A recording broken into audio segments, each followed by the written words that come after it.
Paz, irmãos de Cristo Jesus, que a paz que excede todo entendimento esteja em nossos corações. Mais uma aula para a glória de Deus, né? Nós estamos na lição de número 2 e a segunda aula do segundo trimestre, amém? Que os irmãos possam estar acompanhando aí. Essa lição é bem bacana, é bem instrutiva para nós entendermos um pouco mais, que tem como tema a escolha entre a porta estreita e a porta larga.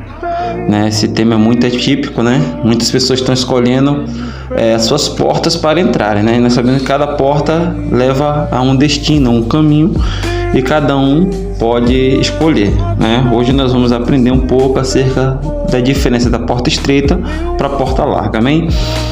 O textuário diz assim, ó: porfiai por entrar pela porta estreita, porque eu vos digo que muitos procurarão entrar e não poderão. Textual aqui, né, registrado em Lucas 13, versículo de número 24, já começa nos trazendo um alerta, né?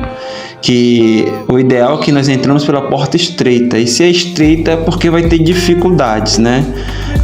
Nós sabemos, irmão, que o Evangelho de Cristo Jesus é um Evangelho de renúncia, e renúncia por ser humano, então, se falar é algo muito complicado, muito complexo, né? Renunciar é muito difícil, né? Nós renunciarmos à nossa vontade, aos nossos direitos, nosso querer, né? Aquilo que a nossa carne pede, né? Fazer a vontade de Deus é muito complicado, né? Se fosse fácil assim, fazer a vontade de Deus, como muitos dizem, né? Acho que não precisava pregar o Evangelho, né? Então eu tenho um entendimento que a porta estreita é uma porta que vai te impressando, vai te colocando da forma que o Senhor quer para a vontade dele, amém? A verdade prática diz assim, ó: a porta estreita não é uma opção, mas a única alternativa disponível para o crente entrar no céu. Então, o textuário, a verdade prática nossa aí, já vem dizendo quais são as condições para nós entrarmos no céu. Que não vai ser de qualquer jeito, de qualquer maneira, ou entrando por qualquer porta, né?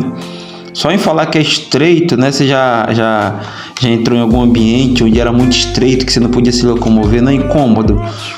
Não dá vontade de tentar se livrar daquilo ali?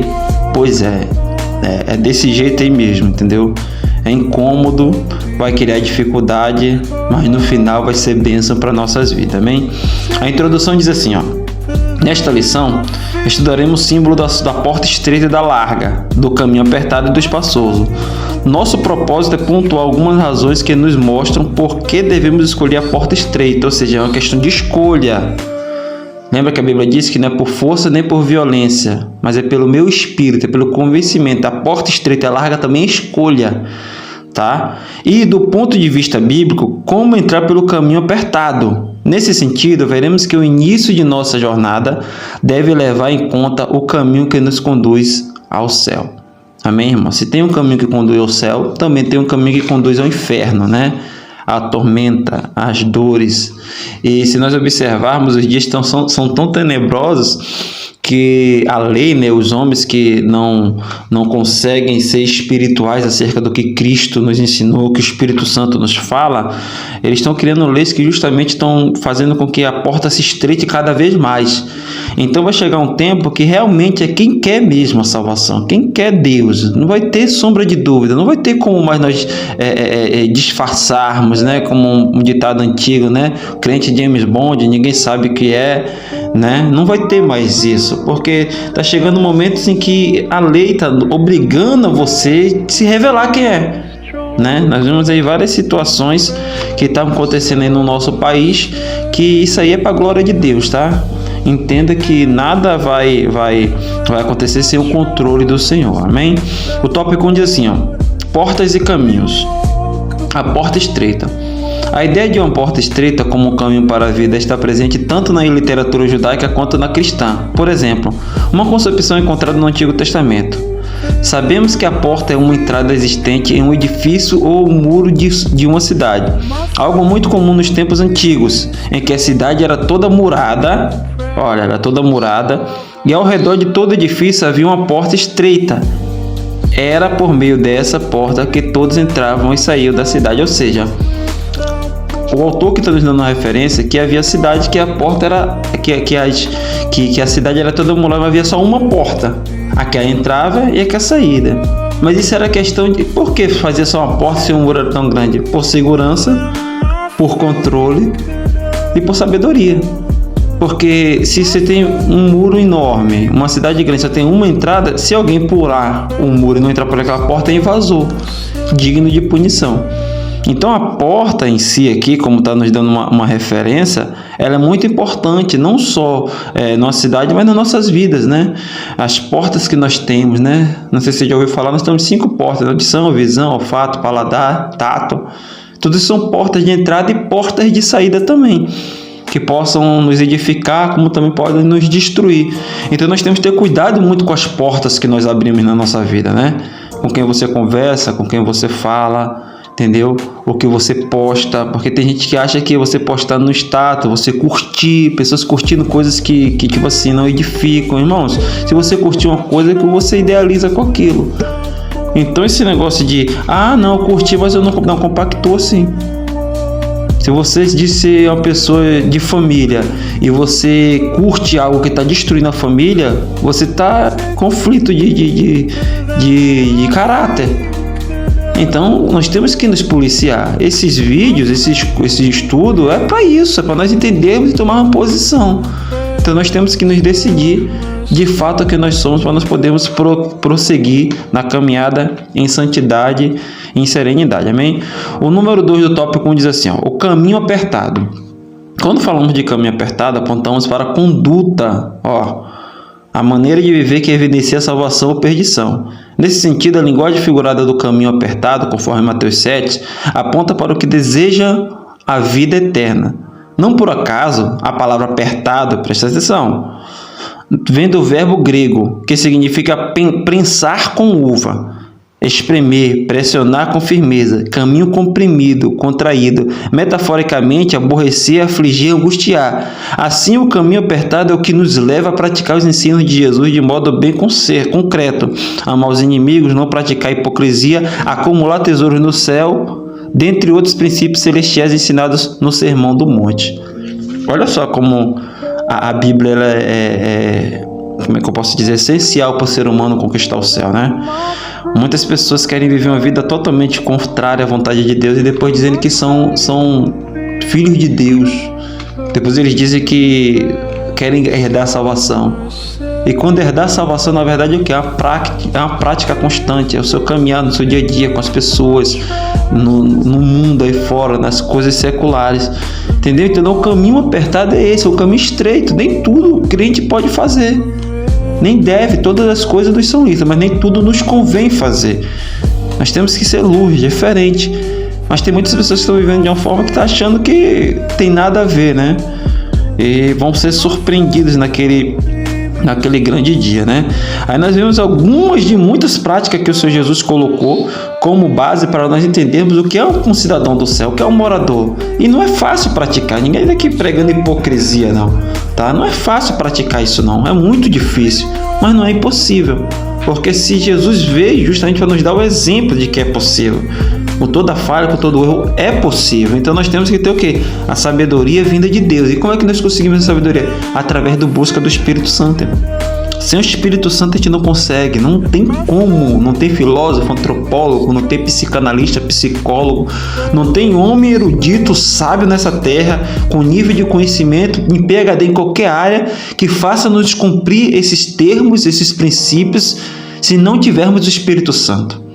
O Espírito Santo é essencial para nós prosseguirmos e dizermos que somos moradores do céu. Veja bem, alguns está aqui que o autor colocou de tantos, olha só. A praticar os ensinamentos de Jesus no modo secreto, amar os inimigos. Olha só que coisa, eu posso dizer, complexa, né? Como é que você vai amar seu inimigo? Alguém que quer o seu mal, que quer a sua morte, que só vive falando mal de você. Isso é o inimigo quer a sua destruição. Mas aí Jesus vem falar, ame os seus inimigos. Outra coisa, não praticar hipocrisia. O que é hipocrisia? É você falar uma coisa e viver outra.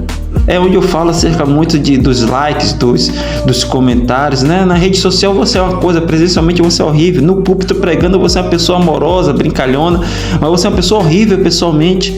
É uma pessoa que não vale a pena você conviver.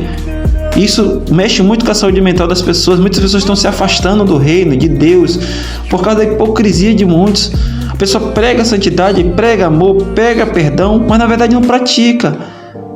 Já vivi situações dentro da escola dominical que eu creio que hoje ela está liberta, mas uma irmã que se dizia missionária falava que não conseguia perdoar. Que loucura é essa? Como é que você pode obter um cargo eclesiástico, algo? Aqui não é um homem, aqui é Deus. Se você tem um cargo eclesiástico dentro da sua igreja, lembre que você tem que ser o exemplo. Se lidera pelo exemplo, não é por palavras. Ah, não, eu sou um presbítero, eu sou um pastor, eu sou evangelista, eu sou um professor, mas eu faço assim mesmo. Eu coloco de lado o meu Jesus e resolvo. Não é assim. E se nós tomarmos uma vez uma atitude dessa, nós temos que pedir perdão, entendermos que não é o caminho correto e seguimos o caminho certo. Então é o exemplo que faz toda a diferença. Quem foi o maior exemplo na nossa vida? Jesus Cristo de Nazaré. Então é muito difícil não praticar hipocrisia, né? Com tanto mundo de hipócrita, né? Acumular tesouros no céu, no mundo capitalista, onde todos querem mais e mais, e esquece até daqueles que são necessitados, né? Você vê quantas pessoas, né, esbanjando, fazendo para se amostrar, dizer que tem. Você vê pessoas passando fome, né? Não é errado você ser rico, você ter uma vida estruturada, ter casa, ter carro, ter moto, ter uma vida bem sucedida. Isso é ótimo, se você conseguir o seu suor de forma correta, sem denegrir ninguém, sem passar ninguém para trás. Você está mais do que correto em desfrutar, viajar, comer o melhor dessa terra, estar nos melhores lugares, vestir as melhores roupas, estar nos melhores automóveis. Você tem esse direito. Mas o que Jesus está falando aqui é de nós nos apegarmos a essas coisas, pensando se meu carro quebrar, eu não sou nada. Se meu dinheiro for ali, eu não sou nada. Isso é juntar tesouro na terra. Ou seja, às vezes você quer abrir mão de ir para o céu porque você não quer deixar seus bens aqui na terra. Lembre-se, irmão, tudo é passageiro. Tudo que eu estou fazendo aqui hoje é para a geração futura, para o meu filho, para minha filha, para os meus sobrinhos, para os meus futuros netos, se assim Deus permitir. É passageiro. Então, se você quer ter uma casa bonita, uma mansão, quer ser milionário, amém. Mas vá com o coração não preso nessas coisas, vá com o coração preso de que a qualquer momento Deus pode te recolher. Esse pode ser meu último vídeo, esse pode ser a sua última vez que você está assistindo. E aí? Se Deus pedir a nossa alma. Lembra daquele homem que Jesus fala? Lá em Apocalipse, ele diz: olha, tenho dinheiro, riqueza e estou abastecido. De nada tenho falta. Jesus fala assim: pobre, lobo, miserável e nu, hoje pediria a tua alma. O que tem tu preparado? Então a alma é muito mais importante do que qualquer riqueza. Então cuide da sua alma, trate da sua alma, para que você possa conservá-la em santidade e poder fazer com que ela viva na eternidade com o Senhor Jesus. Amém? Número 3 do tópico 1 diz assim, ó: porta larga e caminho espaçoso. A porta larga e o caminho espaçoso simbolizam uma vida sem compromisso com Cristo, segundo o padrão do mundo. Essa porta recebe muitas pessoas que expressam crenças e valores segundo a sua vã maneira de viver. Um caminho que tem conduzido muitos por meio da busca irrefreada do prazer e das ideias que negam a Bíblia como nossa única regra de fé e conduta. Tratam-se, pois, de uma porta e de um caminho em que entram pessoas que vivem segundo suas próprias ideias e que não desejam ajustar-se aos ensinos das Escrituras Sagradas. Olha que interessante o autor coloca aqui, né?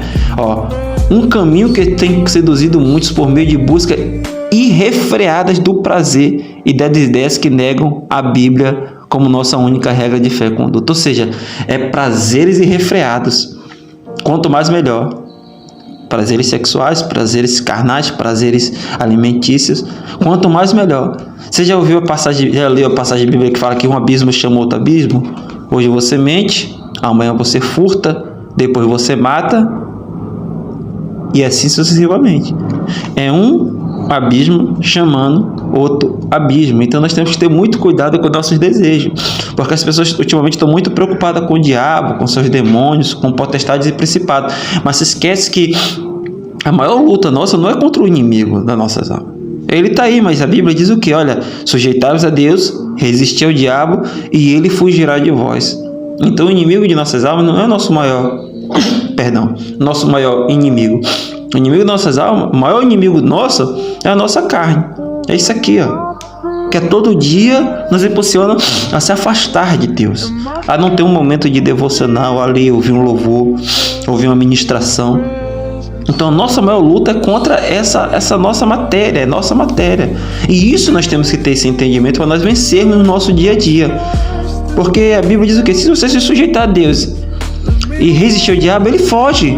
Mas e sua carne que você dorme, acorda de manhã, já quer assistir a televisão, já quer ver o que está acontecendo no mundo? E o tempo para Deus como fica? Então nós temos que ter muito cuidado, tá? Para que as coisas não venham nos atrapalhar de buscar o Senhor. Tópico 2 diz assim, ó: porque entrar pela porta estreita é difícil. Uma porta aberta, porém difícil.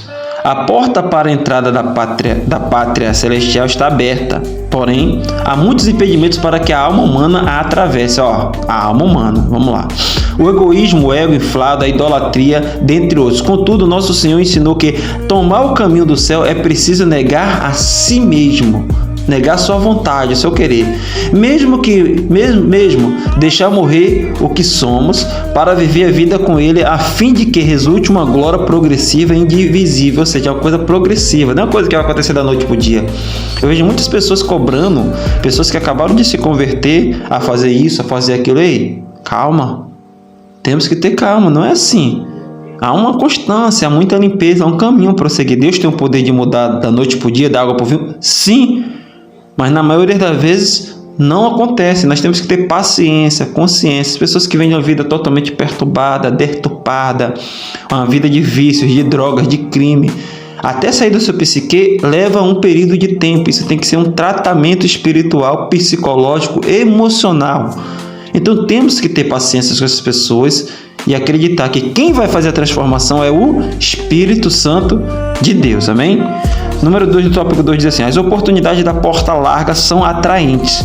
Para muitos, o caminho da porta estreita não é atraente, pois a porta larga oferece a jornada de prazeres, deleites e libertinagem. Entretanto, os que andam nesse caminho são dominados pelas ilusões da vida, enredando-se numa sedutora fantasia, ou seja, que é algo irreal, né? É um caminho de apego prazeroso ao mundo e de desprezo a Deus. Tragicamente, todos os que amam o mundo não terão direito a entrar nos céus. Por isso, o cristão comprometido com o Evangelho de Cristo sabe que o mundo passa e a sua concupiscência, mas aquele que faz a vontade de Deus permanece para sempre. O que é que a Bíblia fala lá, irmão? Passarão os céus e a terra, mas a minha palavra não há de passar. Tudo passa, irmão. Só Deus é eterno. Se nós formos buscar na Bíblia Sagrada, no início, Adão e Eva, Caim e Abel, Sete, Abraão, Jacó, José, você vai ver Davi, tudo passa. O que fica é lembranças de homens e mulheres de Deus que se entregaram em devoção, em amor e temor e renúncia por um Deus todo-poderoso. E Deus é um ser difícil. Pensa que Deus é fácil, não. Deus é um ser difícil. Quando eu falo difícil, não é que seja difícil de lidar, é difícil de você compreender, porque a minha sua natureza caída não consegue entender os conceitos, os preceitos, as vontades de Deus. É por isso que nós carecemos do Espírito Santo. Se a vontade de Deus fosse fácil de fazer, não havia tantos afastados, não havia tanta gente aí no mundo, mas é difícil, mas não é impossível. Por isso Ele nos deixou o Espírito Santo, por isso Ele enviou seu Filho amado. Então se apegue nessa crença de que é o Espírito Santo. Relaxa, calma, é o Espírito Santo que vai fazer, é Ele que vai executar e o nome do Senhor vai ser glorificado. Amém? Número 3 do tópico 2, as razões das exigências. Diferentemente da porta larga e o caminho espaçoso, a porta estreita e o caminho apertado requerem uma transformação interior, uma decisão pessoal, a uma disposição em seguir na contramão da maioria. Só começa a trilhar pelo caminho da porta estreita quem se reconhece em Cristo como um pecador e com disposição de viver uma vida dirigida por Ele como um novo começo. A partir dessa jornada, o Evangelho nos faz caminhar em santidade, seguir os passos de Cristo e andar como Ele andou. Então estaremos prontos para criar raízes e enfrentar os obstáculos de nossa jornada. Ou seja, tem que ter um início, tem que ter um pontapé inicial. E tudo começa através do quê? Do arrependimento. De nós tomarmos a decisão de reconhecer que nós estamos vivendo uma vida totalmente longe de Deus, né? Eu já ouvi muito isso, pessoas que dizem por não beber, não fumar, não usar drogas, não tomarem atitudes imorais contra seu cônjuge, viver uma vida de casa, trabalho, curso, família. Ei, todos temos que se arrepender. É a Bíblia. Para ter o céu, tem que haver arrependimento, confissão de pecado e aceitação de Jesus como seu Salvador. É aqui que cai por terra, onde você vê muito MC aí que, né, prega que os amigos dele estão no céu, prega que algumas pessoas que viveram a vida longe de Deus estão no céu, e na verdade nós sabemos qual é a realidade, né? Nós temos que ter até cuidado em falar isso, porque são vidas, muitas delas não conheceram, não reconheceram Jesus como seu Salvador, mas nós não podemos negligenciar a verdade, né? Salvo depois da morte só aqueles em Cristo Jesus. Eu não vi nenhum outro livro pregar isso.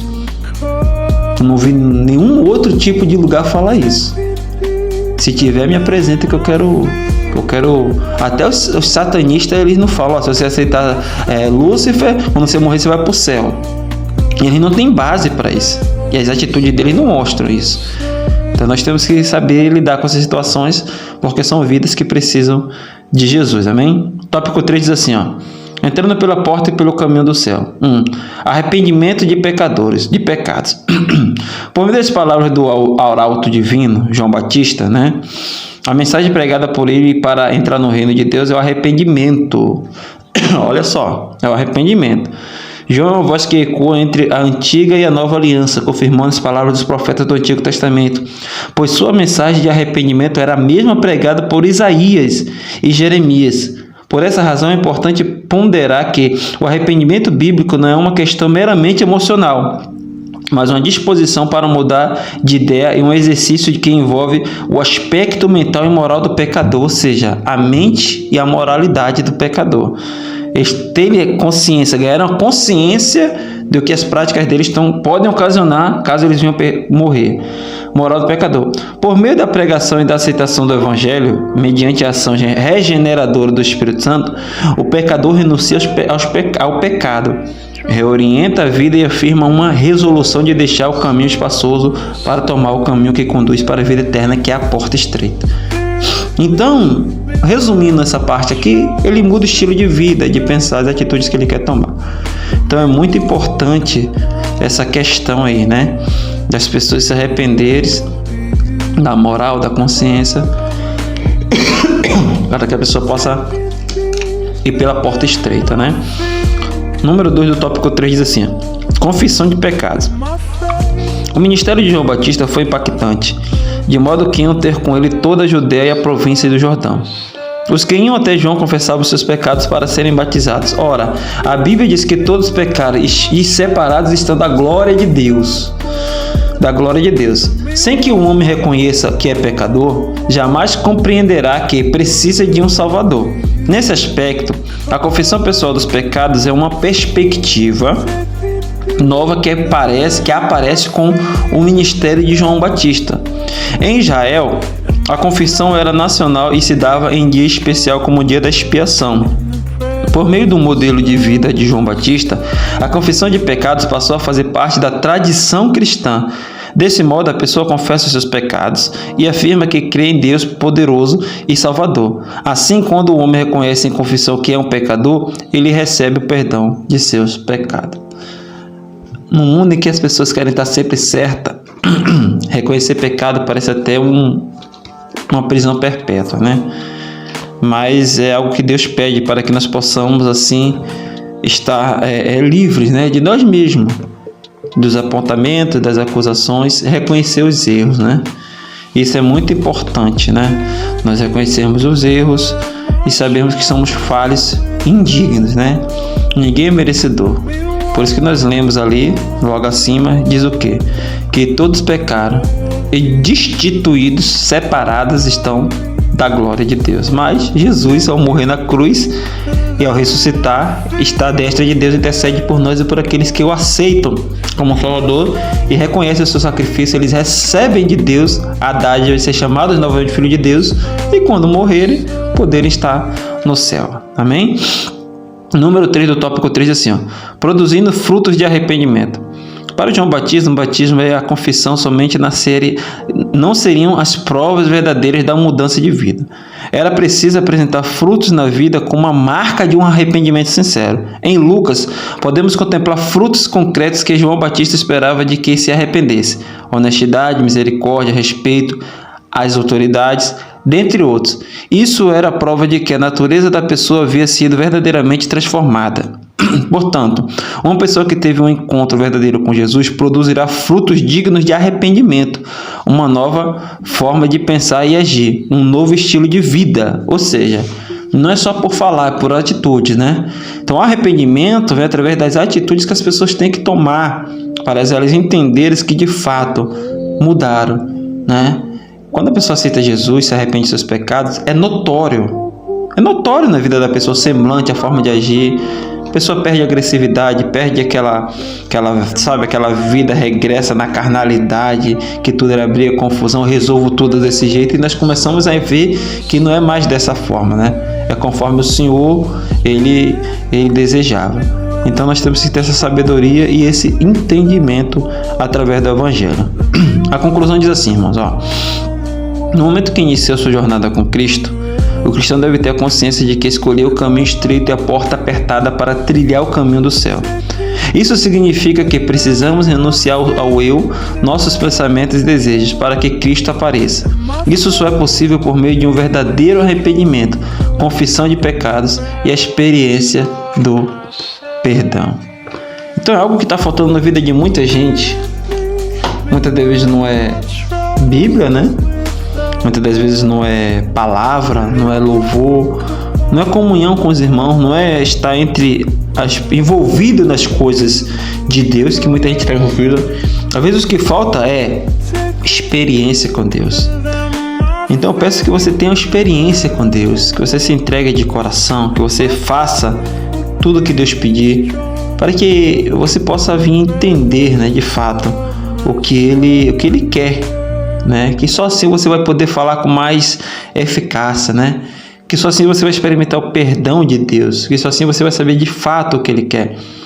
E eu creio que depois dessa experiência você será uma nova criatura, transformada e remida pelo seu sangue. Eu quero orar por sua vida, quero entregar sua casa, que Deus possa nos dar novas experiências na sua presença e o nome dele ser glorificado. Feche seus olhos, curve sua cabeça, vamos orar ao Eterno. Senhor Deus e Pai, a Ti nesse momento rendemos graças, Senhor, louvor e adoração. Pedimos a Ti perdão por nossos pecados, Senhor. Senhor, é tão difícil estar na porta estreita, mas sabemos que com Teu Espírito Santo conseguiríamos passar, Senhor. Abençoa esse que me ouve, onde minha voz alcança, e que Seu nome seja glorificado. Muito obrigado, Deus, por tudo. Que toda honra e glória seja dada a Ti hoje para todo sempre, em nome de Jesus. Amém. Que Deus possa ter te abençoado, que essa palavra possa ter entrado na tábua do seu coração, você possa ter uma escola bíblica dominical onde você possa fazer a diferença naquele lugar. Que Deus te abençoe em nome de Jesus.